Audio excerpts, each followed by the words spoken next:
You know what it felt like? It felt like it was self-love in spite of how awful you are.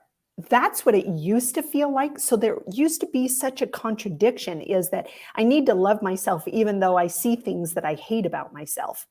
And you're like, dude, I just can't get that equation. And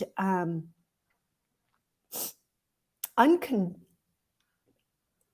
unconditional love, which is really the only true love there is. If it's not unconditional, then it's not really love. But when we start seeing conditions or things that we don't like or that we hate and despise about ourselves, then it prohibits the self-love, the true love of self, because that's not who I love.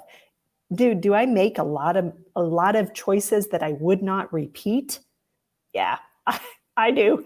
And do I try to do differently in the future, in the current moment? Yes, I do.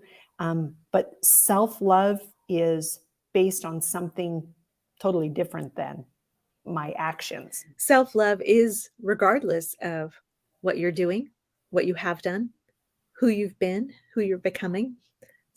Unconditional self love is I love myself, period. And I love all aspects of myself, even those parts of myself that I was told were wrong or bad, too much or not enough. Mhm. I can hold all of that and I can be with that with love.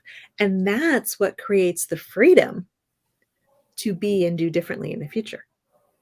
When we're trapped in self judgment and self criticism, we're trapped in the trauma triggers. And so we keep, reenacting the same play over and over again. Then the minute we start to show up with that profound self love, the unconditional self love, it becomes an improv.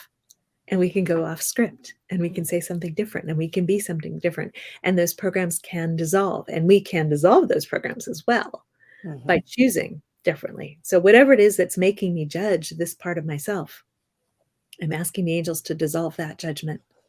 Whatever it is that happened in my past or that I was told or that I saw that is causing me to criticize, condemn, try to suppress or hide or shame or guilt this part of myself, I'm giving it to the angels and letting them dissolve all of that programming. Anything in the way of me knowing, being, receiving, and perceiving that I am a divinely created, unique being.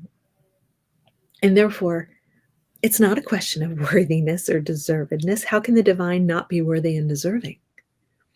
It's just those parts and pieces of myself that I've tried to stick on to be what other people said I should be, that maybe I could let go of now.